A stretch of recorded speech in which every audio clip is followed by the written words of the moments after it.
বড় বড় তাকবীর আরম্ভ করছে, জানাজা শেষ করেছে। নবী আমার নিজের হাতে হযরতে সাদ বিন মুআজরে কবরে নামায়।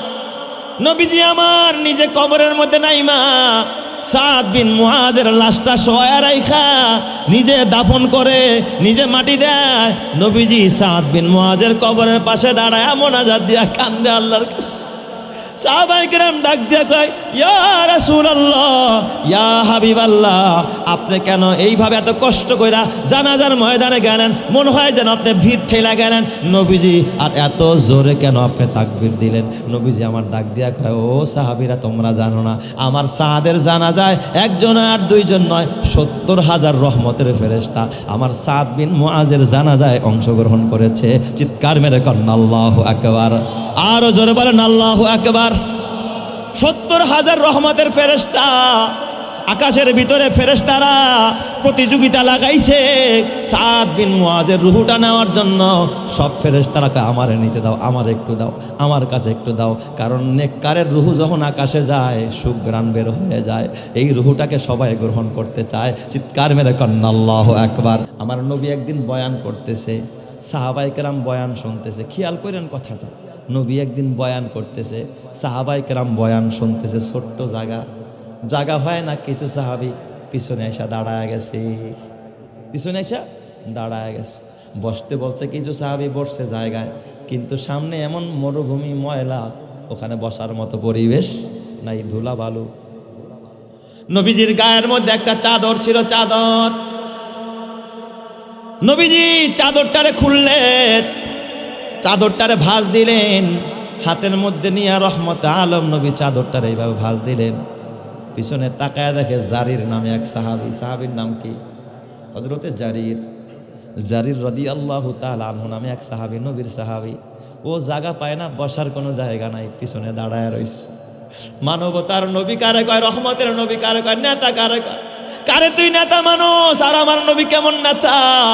নবী আমার চাদরটারে খুইলা ভাঁজ দিলেন, ভাঁজ দিয়া রহমতে আলম নবী এইভাবে চাদরটারে নিক্ষেপ করলেন। নাও জারির, খুঁজিয়া জারির চাদরটা নাও, এই চাদরটা ওই জায়গার মধ্যে বিছায়া দাও। জারির তুমিও বসো, তোমার সাথে যারা আছে তাদেরকেও বসতে দাও। চিৎকার মেরে কন্না আল্লাহু আকবার। রহমতে আলম নবীর চাদর, তু জাহানের বাদশাহ, তোর নেতা তো এলাকার ছোট্ট একটা এরিয়ার নেতা। আমার নবী দুনিয়ার নেতা না, আমার নবী দুনিয়ারও নেতা, আখিরাতেরও নেতা।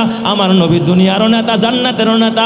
আমার নবী দুনিয়ারও বাদশাহ, জান্নাতেরও বাদশাহ, দুনিয়ারও বাদশাহ, আখিরাতেরও বাদশাহ, দোজাহানের বাদশাহ। আল্লাহর পরে যার মর্যাদা, তার গায়ের চাদর মোবারক একটা ভ্যান চালকের মতো একটা গরিব মানুষ সাহাবী হযরতে জারিরকে এইভাবে করে নিক্ষেপ করে দিয়া কয়, জারির, আমি নবীর চাদরটা বিছায়া তারপরে চাদরের উপরে বসো। নেতা তোমারে বসতে। নবী আমার চাদর মাইনা দিস। হযরতে জারির সাহাবী নবীর চাদরটা ভক্তি ভরে ধরলেন, ধরা চাদরটাকে আবার ভাঁজ দিয়া হযরতে জারির চাদরটার একবার বুকে লাগা, আর একবার ঠোঁটে চুমা খাইয়া চোখের পানি ফালা জারির কান্দে, ফেদাকা আবি ওয়া উম্মি ইয়া রাসূলুল্লাহ, নবীজি আমার মা বাবা আপনার জন্য কুরবান। আকরামাকাল্লাহ ইয়া রাসূলুল্লাহ, আকরামাকাল্লাহু কামা আকরামতানি। ওগো নবীজি, আপনি আমারে যেইভাবে ইজ্জত দিলেন, সম্মান দিলেন, আমার আল্লাহ তাআলা যেন আপনার সম্মান আর ইজ্জত ওইভাবে বাড়ায়া দেয়। চিৎকার মেরে কন্না আল্লাহু আকবার। ওগো নবীজি, আপনার চাদরে আমি কেন জিবরাইল বসতে সাহস? নবীজি, আপনি নবীর চাদরে জিবরাইল বসতে সাহস পায় না, সেই চাদরে আমি জারিরের মতো গরিব মানুষ কেমনে বসে? ইয়া রাসূলুল্লাহ। নবীর চাদরটাকে আদর করে হযরতে জারির বুকের মধ্যে জড়ায় রাখলেন। এরে কয় নেতা, এরে কয় নেতা। এ যুবক ভাই, তোর হাতে পায়ে ধরে বলা যায়, নবীর আর একজন সাহাবী হযরতে সাদ বিন মুআজ রাদিয়াল্লাহু তাআলা আনহু নবীজিকে সব সময় এইভাবে নবীজিকে রক্ষণাবেক্ষণ করতেন, সব সময় নবীর সাথে লাইগা থাকতেন। আমার নবীর গায়ে কাটার আঁচড় লাগুক হযরতে সাদ বিন মুআজ জীবনে সহ্য করতে পারে না। হযরতে সাদ এমন একজন সাহাবী, সুবহানাল্লাহ যেরকম সবাই। আর আজকে আমার নবীরে গালি দেয়, তুমি উম্মত বৈশা বৈশা বিড়ি টানো। আমার নবীর বিরুদ্ধে মানুষ কথা কয়, তুমি বিড়ি টানো, তুমি কথা বলো না। কাদিয়ানীরা আমার নবীর নবুয়ত নিয়ে কথা কয়, মির্জা গোলাম আহমদ কাদিয়ানীরা শেষ নবী কয়, অথচ তোমার ভিতরে কোনো মায়া নাই, দয়া নাই। এ যুবক ভাই, তুমি তো জানো না, ওই যে নবীর সাহাবী হযরতে সাদ বিন মুআজ রাদিয়াল্লাহু তাআলা আনহু, বদরের প্রান্তরে হযরতে মুআজ একজন আনসারী সাহাবী, বদরের যুদ্ধের আগে মাত্র মুহাজির সাহাবী ছিলেন ৮২ জন, বাকি ছিল সব আনসার। এই কয়জন মক্কা ছাড়া মদিনায় হিজরত করছে, মাত্র কয়তজন? ৮০ থেকে ৮২ জন। এই কয়জন মানুষ নিয়ে কি আর ১,০০০-এর মোকাবেলা করা যায়নি? নবীজি বললেন, সাহাবীরা বলো কি করা যায়? কাফেররা তো বদর প্রান্তরে জমা হয়ে গেছে, কি করা যায়? আমরা কেমনে যুদ্ধ করব বলো? মুহাজিররা বারবার দাঁড়ায়, আবু বকর দাঁড়ায়, ওমর দাঁড়ায়, মুহাজিররা দাঁড়ায়। নবী কয়, এরা তো আমার দেশের মানুষ, মক্কার মানুষ। কিন্তু আনসাররা তো কিছু কয় না। নবী বারবার কয়, আর কে আসো, একটু পরামর্শ দাও। নাম বলে না কে, নবীজি আমভাবেই বলতেছে, কে আসো, একটু পরামর্শ দাও। হযরতে সাদ বিন মুআজ বুঝতে পারলেন নবীজি আনসারদের মুখ থেকে শুনতে চাচ্ছেন, কারণ এই এলাকাটা তো আনসারদের।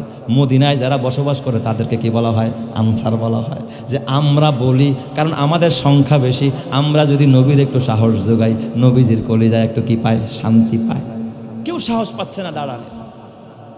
হযরতে সাদ বিন মুআজ দাঁড়ায়, সাদ বিন মুআজ দাঁড়ায় বলে, ইয়া রাসূলুল্লাহ, আমরা তো মুসা নবীর উম্মতের মতো না।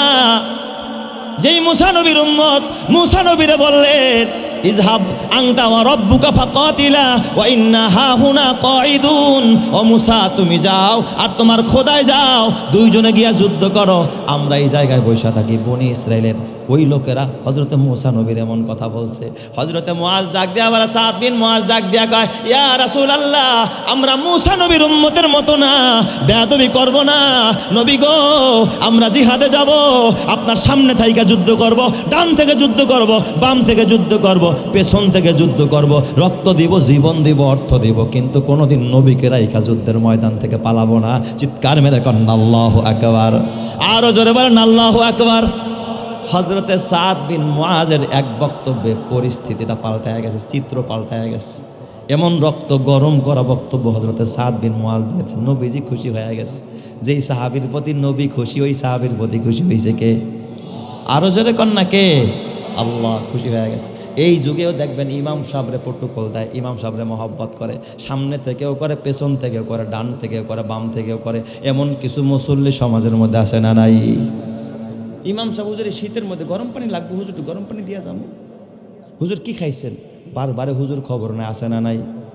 আবার কিছু মানুষ আছে খবর নেবে দূরের কথা, পারে না, ইমাম সাহেবরে বাস দেয়, আসে না নাই? ইমাম সাহেবরে দেখতে পারে না, এমন কপাল পোড়ার অভাব নাই। এ যুবক ভাই, হাতে পায়ে ধরে বলা যায়, এখন তার নবী পাবি না, যে নবীর খেদমত করবি, অহংকার দূর হয়ে যাবে। মাঝে মাঝে ইমাম সাহেবের জুতাটা, ইমাম সাহেব খোলার সাথে সাথে জুতাটা হাতে নিয়ে একটু বক্সে নিয়ে রাইখা দিস, আল্লাহ তাআলা তোর অহংকার দূর করে দিবেন, নেক নজর লাগা যাবে। ইমাম সাহেব দোয়ার মধ্যে তোর জন্য দোয়া করবে। দোয়া চাইতে হয় না যে ইমাম সাহেব আমার লিগা দোয়া করেন, লিস্টি দৌড়ায় দেয়, ইমাম সাহেব শুক্রবার দিন দোয়া করেন, লিস্টি দেওয়া লাগে না, লিস্টি দেওয়া লাগে না। ওই যে একটা কাজ করছো ইমাম সাহেবের জন্য, চাওয়া ছাড়া বলা ছাড়া, একটা মেসওয়াক কিনা, হুজুর মেসওয়াকটা ভালো লাগছে, আপনি একটু মেসওয়াক করে নেন। হুজুর এই টুপিটা আপনার মাথায় মানাবে না, এই টুপিটা আপনার হাদিয়া দিলাম। ইমাম সাহেব দেখবি যখন গভীর রাত্রে ওইটা তাহাজ্জুদের নামাজ পড়ে, আল্লাহকে ডাক দিয়ে বলবে, আল্লাহ এই লোকটা সত্যিকারে আমার ভালোবাসে, আল্লাহ এই ভালোবাসা তোমার নবী বলেছে আলমার ও মানে হাব্বা, আল্লাহ আলেমের এই ভালোবাসা, আমার এই ভাইটারে তুমি ক্ষমা করে দাও, মাফ করে দাও, বিপদ আপদ দূর করে দাও। এর দোয়া আল্লাহ তার রহমত আর বরকত দিয়া দেয়। কথা ঠিক কিনা?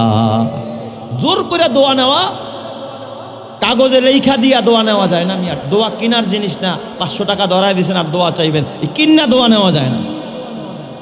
এটা অন্তরের ব্যাপার, অন্তরের ব্যাপার। এ যুবক ভাই, ও আমার বুড়া বাবা, কষ্ট পায়েন না। হযরতে সাদ বিন মুআজ রাদিয়াল্লাহু তাআলা আনহু নবীজির মন জয় করে ফেলাইছেন। নবীও সাদ বিন মুআজের প্রতি খুশি, আল্লাহও খুশি। এই সাদ বিন মুআজ বদরে অংশগ্রহণ করছে, উহুদেও অংশগ্রহণ করছে, খন্দকের ময়দানে 3000 মুসলমান 10,000 কাফেরের মোকাবেলায় পরীক্ষা খনন করে যুদ্ধে অংশগ্রহণ করছে। এই যুদ্ধে সাদ বিন মুআজের হাতের মধ্যে একটা বর্ষা ঢুকছে, তীর ঢুকছে, এই হাতের যতগুলো রগ ছিল সব ছিঁড়ে গেছে। সাদ বিন মুআজ রাদিয়াল্লাহু তাআলা হাতের রগগুলো ছিঁড়ে যায়, একটার দুইটা না একাধিক বর্ষা ঢুকেছে, তরবারি মারতে গেছে, ওই দিক দিয়ে কাফেররা বর্ষা ঢুকায় দিয়েছে হাতের মধ্যে। নবীজির সামনে আনা হয়েছে আরেক সাহাবী, ওই তীরগুলো টাইনা যখন বের করছে হাত সহ ছিঁড়া গেছে, রক সহ ছিঁড়া গেছে, রক্তক্ষরণ হচ্ছে, অজরে রক্তক্ষরণ হচ্ছে। তখন তার মেডিকেল নাই, রক্তক্ষরণ হচ্ছে। সাদ বিন মুআজ আল্লাহ ডাক দেয়া, আল্লাহ গো রব্বুল আলামিন, এটাই যদি শেষ যুদ্ধ হয়, কাফেরদের মোকাবেলায় যদি আর জীবন দিতে না হয়, আল্লাহ তাইলে এই অবস্থায় তুমি আমার মরণ দিও, তাহলে আমি শহীদ হয়ে যাব। আর যদি এরপর আরো যুদ্ধ থাকে, নবীর পক্ষে জীবন দেওয়া লাগে আল্লাহ, তাহলে এই যুদ্ধ আমার মরণ দিও না, কারণ পরবর্তীতেও যেন আমি নবীর পক্ষে আরো যুদ্ধ করতে পারি। সুবহানাল্লাহ জোরে কোন সবাই। হযরতে সাদ বিন মুআজ যখন দোয়া করছে, দোয়া কবুল করে ফেলাইছে কে? আল্লাহ। ওই রক্তক্ষরণ হতে হতে ওই জায়গার মধ্যে সাদ বিন মুআজ ইন্তেকাল করেছে। নবীরে খুশি করে গেছে, আল্লাহরে খুশি করে গেছে। সাদ বিন মুআজ ইন্তেকালের আগ মুহূর্তে তীর খোলার সময় নবীজি দেখবেন, একজন বিবি যেমন তার স্বামীর মাথাটা উরুর উপরে রাখে, একজন বাবা যেমন সন্তানের মাথাটা তার উরুর উপরে রাখে, নবীজির উরুর উপরে এইভাবে মাথাটা ছিল সাদ বিন মুআজের। ওই অবস্থায় সাদ বিন মুআজ কালিমা পড়তে পড়তে শহীদ হয়ে গেছে। সুবহানাল্লাহ। সাদ বিন মুআজ শহীদ হয়ে যায়, সাথে সাথে নবীজি আওয়াজ পায়, জিব্রাইল আসতেছে, জিব্রাইল আসতেছে। কি রে এত তাড়াহুড়া করে কেন জিব্রাইল আসে? নবীজি আমার, জিব্রাইল আসলে ঘন্টির আওয়াজ পাইতেন, নবী বুঝতে পারতেন যে জিব্রাইল আসতেছে। জিব্রাইল আইসা নবীজির সামনে দাঁড়ায় সালাম দিয়া কয়, ইয়া রাসূলুল্লাহ, মাম্মাতা, এই যে লোকটা মারা গেছে সে কে? জিব্রাইল তো তারে চেনে না। নবীজি ডাক দিয়া বললেন, কেন ভাই জিব্রাইল, কি কারণে? কয়, এই মুহূর্তে যেই লোকটা আপনার কুলের মধ্যে মারা গেছে, এই লোকটার মৃত্যুতে খোদার আরশটা কাইপা উঠছে, খোদার আসমানটা কাইপা উঠছে। চিৎকার মেরে কন্যা আল্লাহু আকবার। ইহতাজ্জা আরশুর রহমান, রহমানের আরশটা কাইপা উঠছে, আসমান কান্না আরম্ভ করে দিছে। হযরতে সাদ বিন মুআজের মৃত্যুর কথা শুই না নবীজি, সাদ বিন মুআজের মাথাটা খুলের মধ্যে, নবীজি চেহারার দিকে তাকায়, নবীজি ডাক দিয়া কয়, সাহাবীরা রে, আমার সাদ বিন মুআজরে তোরা গোসল দিবি না?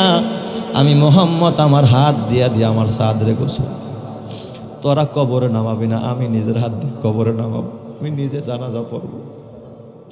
নবীজি আমার তাড়াহুড়া করি না, হযরতে সাদ বিন মুআজকে রক্তমাখা কাপড় দিয়া যখন কাফনের কাপড় পরায়া জানাজা পড়ে, নবীজি আমার তাড়াহুড়া করে জানাজার ময়দানে যায়।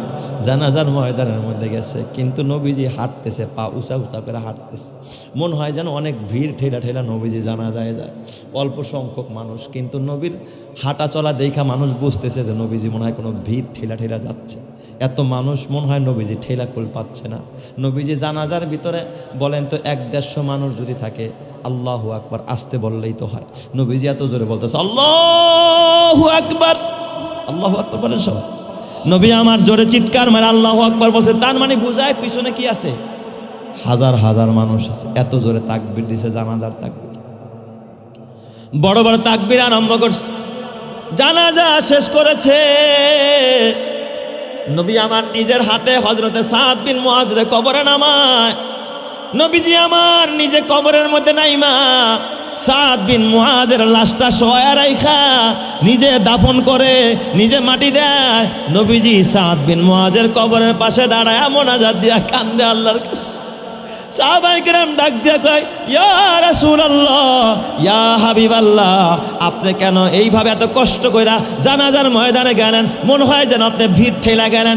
নবীজি আর এত জোরে কেন আপনি তাকবীর দিলেন? নবীজি আমার ডাক দিয়া কয়, ও সাহাবীরা, তোমরা জানো না আমার সাদের জানাজায় একজন আর দুইজন নয়, 70,000 রহমতের ফেরেশতা আমার সাদ বিন মুআজের জানাজায় অংশগ্রহণ করেছে। চিৎকার মেরে কন্যা আল্লাহু আকবার, আরো জোরে বলেন আল্লাহু আকবার। 70,000 রহমতের ফেরেশতা আকাশের ভিতরে ফেরেশতারা প্রতিযোগিতা লাগাইছে সাদ বিন মুআজের রুহুটা নেওয়ার জন্য। সব ফেরেশতারাকে আমারে নিতে দাও, আমার একটু দাও, আমার কাছে একটু দাও। কারণ নেককারের রুহু যখন আকাশে যায় সুঘ্রাণ বের হয়ে যায়, এই রুহুটাকে সবাই গ্রহণ করতে চায়। চিৎকার মেরে কন্না আল্লাহু আকবার। এ আমার বাবা, এই জন্য এমন জীবন তুমি করো হে গঠন, মরণে হাসিবে তুমি কাঁদিবে ভুবন। যখন তুমি এসেছিলে ভবে কেঁদেছিলে তুমি শুধু হেসেছিল সবে। এমন জীবন তুমি করো হে গঠন, মরণে হাসিবে তুমি কাঁদিবে ভুবন। সাদের মৃত্যুতে আসমান কেঁদেছে, খোদার আরশ কেঁদেছে, আমার নবীও কেঁদেছে, কারণ জীবন গঠন করছে। রাস্তার শিয়ালও মরে, রাস্তার কুকুরও মরে, কেউ ইন্না লিল্লাহ পড়ে না। বাবা তোর মরণটা যেন ওই রকমের মরণ না হয়। ইমাম সাহেব যেন শুনলে দোয়া চাওয়া লাগে না, লিস্টি দেওয়া লাগে না, চোখের ফানি ফালা কাঁদে আর দোয়া করা। এই ভাইটার মতো একটা মানুষ এই এলাকায় আর পাইলাম না, আল্লাহরে মাফ করে দাও। ইমামরে বন্ধু বানাও। নবী থাকলে নবীরা মসজিদে নামাজ পড়াইতো, নবীর লগে সম্পর্ক হইতো, নবীর ওয়ারেস ওলামায়ে কেরাম। এই মাদ্রাসার তালিবুল ইলমগুলো এরাও নবীর ওয়ারেস, আলেম ওলামারা নবীর ওয়ারেস। কথা ঠিক না ব্যাঠিক জোরে কও। এই জন্য আমার বাবা হাতে পায়ে ধরে বলা যায়, খবরদার অহংকার করিস না রে বাবা, অহংকার করিস না, আলেমের জোতা সোজা করিস। এ আমার বাজান, একদিন আমার মসজিদে, আমি মসজিদে ঢুকছি, বাড়িওয়ালা আমার এক মুসল্লি, প্রায় 3টা বাড়ি তার আমার ওই মহল্লা। এই হাজি সাহেব মানুষ, আমি জুতাটা খুঁজি, মাঝে মাঝে আমার ছাত্ররাও জুতা নেয় আর কি, কিন্তু জুতা খোলার সাথে সাথে দেখি দাড়ি পাকা ওই বুড়া মানুষটা আমার জুতা হাতে নিস। আমি দেখি ওই হাজি সাহেব কি করেন, না আমার বাবার বয়স, আপনি আমার জুতা কেন ধরেন? বলতে দেরি লোকটাই দেখে আউমাও করে কেন্দ্রে দিস। কয় হুজুর জীবনে তেমন কিছু করতে পারি নাই, কি নিয়া আখেরাতে মুক্তি পাবো? হুজুর নামাজ দিয়াও মুক্তি পাওয়ার আশা নাই, কারণ জীবনের বড় একটা সময় গেছে যখন নামাজ পড়ি নাই। রোজা দিয়াও মুক্তি পাওয়ার আশা নাই, কারণ আপনি রোজা রাখা শুরু করছেন কত বছর থেকে বলেন? যখন থেকে রোজা রাখা দরকার ছিল তখন থেকে রোজা রাখছেননি, তাহলে রোজা দিয়া তো মুক্তি পাওয়ার আশা করা যায় না। নামাজ কয়দিন ধরে ধরছেন, তাও ফজর পড়েন না, আসর পড়েন না, মাগরিব পড়লে এশা পড়েন না, তাহলে মুক্তি নিবেন কি দিয়া? কয় হজ দিয়া। কয় না না, হজ যে করছেন টাকাটা হালাল না হারাম, সুদের টাকা না ঘুষের টাকা, লোক দেখানোর জন্য করছেন না আল্লাহরে খুশি করার জন্য করছেন, কোনো গ্যারান্টি নাই। তাহলে কেমনে নাজাত পাওয়া যাবেন? লোকটা কাঁদে আর ডাক দিয়া, হুজুর কিছু বললেন না, কিয়ামতের ময়দানে আল্লাহ যদি জিগায় গোলাম কি নিয়ে আসলি, আমি তো কিচ্ছু দেখানোর মতো ক্ষমতা আমার নাই। হুজুর নামাজ দিয়াও পার পাবো না, রোজা দিয়াও পার পাবো না। এই যে আপনারা নাই, নবী থাকলে হুজুর জীবনটা নবীর জন্য দিয়া দিতাম। আপনার তো নবীর ওয়ারিস, আপনার জুতাটা তো হাতে নিছে, আমার মন চায় জুতাটা একটু মাথায় নেই। নবীর একজন সাহাবী হযরত আব্দুল্লাহ ইবনে মাসউদ, যার কথা প্রথমে বললাম, তার একটা উপাধি আছে সাহিবুন নালাইন। নবীর জুতা বহন করতেন হযরত আব্দুল্লাহ ইবনে মাসউদ। নবী মসজিদে ঢুকলে আব্দুল্লাহ ইবনে মাসউদ জুতাটারে বুকের মধ্যে নিয়ে তারপরে ভিতরে রাখতেন। সাহিবুল বিছাদা বলা হয়, নবীর বিছানা বিছায়া দিতেন। এই জন্য আমার বাবা এখন তার নবী পাবেন না যে নবীর জুতা ঠিক করবেন, নবীর বিছানা ঠিক করে দিবেন, নবীর যায় নামাজটা ঠিক করে দিবেন, পাবেন তো আপনার ইমাম সাহেবের। যায় নামাজটা নিজে একটু ঝাইরা বিছায়া দিয়েন, হুজুরের নামাজ পড়েন, জুতাটা একটু ঘুরা রয়েছে একটু সোজা করে দিয়েন, এটা হুজুরের জুতা। যদি এই মহব্বত দিলে থাকে, নবী পাই নাই, সাহাবী পাই নাই, নবীর মহব্বত নিয়ে একজন আলেমের জুতা সোজা করে দিলাম, আল্লাহ আপনার কলবটারে সোজা করে দিবে, অহংকার দূর করে দিবে, আল্লাহ আপনারে সম্মান বাড়ায়া দিবে, ইজ্জত বাড়ায়া দিবে। কিয়ামতের ময়দানে আলেমদের সুপারিশ মিলায় আল্লাহ জান্নাতি করবে। কথা ঠিক না বেঠিক জোরে কর। এই জন্য আমার বাবা, আল্লাহর নবীর হাদিসে বলেন, ইয়াশফাউ ইয়াউমাল কিয়ামাতি সালাসা, 3 প্রকারের মানুষ কিয়ামতের ময়দানে সুপারিশ করবে। 1 নম্বরে আল আম্বিয়া, নবীরা সুপারিশ করে জান্নাতে নিবে। সুম্মাল উলামা, আলেমরা সুপারিশ করে জান্নাতে নিবে। সুম্মা শুহাদা, শহীদরা সুপারিশ করে আপনারা জান্নাতে নিবে। এখন আমি আপনাদের কাছে জানতে চাই, নবী তো পান নাই, নবীর সুপারিশ কেমনে পাবেন আপনি বলেন? শহীদ তো আপনার এলাকায়, শহীদ তো আপনার পরিবারে নাই, কোন শহীদ আপনারা সুপারিশ করে জান্নাতে নিবে? পাইছেন আলেম, ঘরের কাছে পাওয়া যায়, মসজিদে পাওয়া যায়, মাদ্রাসায় পাওয়া যায়, কি পাওয়া যায় যদি কোন কি পাওয়া যায়? আলেম পাওয়া যায়। এই আলেমরে একটু খেদমত করেন, আলেমরে একটু ইজ্জত করেন। আমি বলি না ঘর বাড়ি বেচা দিয়া দেন, সব সম্পদ এদের জন্য লুটায় দেন, এটাও বলি না। এদেরকে পরিবারের সদস্য বানায় নিন যে এই আলেম এ আমার ভাই। ইটালি প্রবাসী এক ভাই, মাদারীপুর তার বাড়ি, ইটালি থেকে বারবার আমার ফোন দেয়। ওই ভাইটা শুধু একটা আকুতি জানায়, উস্তাদ আপনি আমার বড় ভাই, আমার ছোট ভাই বানায় নেন। আমি বললাম আপনি কেন আমার ভাই বানাইতে চান, আপনার এত শখ কেন? ছেলেটায় কান দেওয়ার ডাক দেয়া, হুজুর আমার একটা ছোট ভাই ছিল, মাদ্রাসায় পড়তো, 10 পারা মুখস্থ করার পর আমার ভাইটা মারা গেছে, এখন আর আমার কোনো ভাই নাই। মনে মনে ভাবছিলাম এই ভাইটা হয়তো বা কিয়ামতের ময়দানে আমার উপকার আসবে, হাফেজ হইয়া হয়তো বা আমাদেরকে সুপারিশ করে জান্নাতে নিবে। হুজুর আমার ভাইটা তো কবরে চলে গেল, আমার ভাই থাকলে আমি তারে ভাই ডাকতাম, আমার জরুরতে যখন যা দরকার পড়তো আমি ওর জন্য পাঠায়া দিতাম। হুজুর বলেন আপনার কি লাগবে? কিছু হাদিয়াও মাঝে মাঝে পাঠানোর চেষ্টা করে আমার জন্য, হুজুর খাইয়েন, আমার জন্য দোয়া করেন। এতিমদের জন্য কিছু লাগবে কিনা হুজুর আমারে বললেন, আমি আপনার ছোট ভাই, আপনি আমারে বলবেন, যখন যা লাগে আমি আপনারে দিয়া দিব। এ আমার যুবক ভাই, এই জন্য একজন আলেমরে ভাই বানাও, আলেমরে বন্ধু বানাও, আলেমের সাথে সম্পর্ক করো। আল্লাহর নবী বলে আল মারউ মা মান আহাব্বা, যে যারা ভালোবাসে তার সাথে তার হাসর হবে, তার সাথে খোদার জান্নাতে যাবে। কথা ঠিক না ব্যাঠিক জোরে কর। এই জন্য আমার বাবা হাতে পায়ে ধরা বলে যায়, এ যুবক ভাই, মা নাই বাবা নাই, নিজেও কবরের বাসিন্দা কখন হয়ে যায় বা জানা নাই। এই সম্পদ কবরে যাবে না, গাড়ি যাবে না, বাড়ি যাবে না, নারী যাবে না, জমিদারি যাবে না, চেয়ারম্যানই যাবে না, মেম্বারি যাবে না, প্রবাদ জিন্দিগি যাবে না, দোকান যাবে না, ব্যবসা যাবে না, যাবে নেক আমল। কথা ঠিক কিনা জোরে কন। এ আমার বাবা, তোমার বাবাও গেছে খালি হাত, দাদাও গেছো খালি হাত, তুমিও যাইবা খালি হাত। বলো তো কিয়ামতের ময়দানে যেই সন্তানের জন্য এত পাগল হইলা, সন্তান কি বলবেন, আল্লাহ আমার বাবার গুনার বোঝা আমার মাথায় দাও, এই কথা বলবো নাকি? বিবিও বলবেন, আল্লাহ আমার স্বামী এত কষ্ট করছে, আমার স্বামীর গুনার বোঝাটা আমার মাথায় দাও। তাইলে কেন বলো স্বামী আমার, সন্তান আমার, পুত্র আমার, জমি আমার, ব্যবসা আমার, আসলে কিচ্ছু না, তোমার হলো শুধু নেক আমল। তুমি যা খাইলা, যা দান করলা, যা আল্লাহর জন্য করলা, রসুলের জন্য করলা, কবরে গিয়া এটাই পাইবা, এর বাহিরে কিচ্ছু পাইবা না। কথা ঠিক কিনা? এই দুনিয়াতে তুমি যতই করো আমার আমার, চোখ বুঝেই দেখো লাগবে তোমার শুধু যে আধার। যাদের প্রেমেতে তুমি গো আজ হলে দিওয়ানা, এরা জেনে নাও কেউ কবরের সাথী হবে না। কেউ বুঝা তোমার নিবে না সেই হাসর ময়দানে, কি আমল তুমি করলে নিয়ে যাবে সেইখানে। ফুল ফোটে যেমন ঝরে তেমন খোদার বাগানে, আয়ু কতক্ষণ কার এখানে কে বলো জানে। এই মহল কোঠা সোনা দানা সব পরে রবে, এই সব কবরে নিয়ে গেছে কে বলো কবে। এই গাড়ি বাড়ি জমিদারি সব পরে রবে, এই সব কবরে নিয়ে গেছে কে বলো কবে। 2 গজ জমি কয়েক গজের ওই সাদা কাফন, শুধু এইটুকুতেই হবে তোমার জেনে নাও দাফন। যা পুঁজি তোমার এখনো তার বুঝলে না মানে, যা পুঁজি তোমার এখনো তার বুঝলে না মানে। সব আছে লেখা দেখে না ওই আয়াত কোরআনে, ফুল ফোটে যেমন ঝরে তেমন খোদার বাগানে, আয়ু কতক্ষণ কার এখানে কে বলো জানে। আল্লাহ তুমি কবুল করো জোরে কানা আমিন।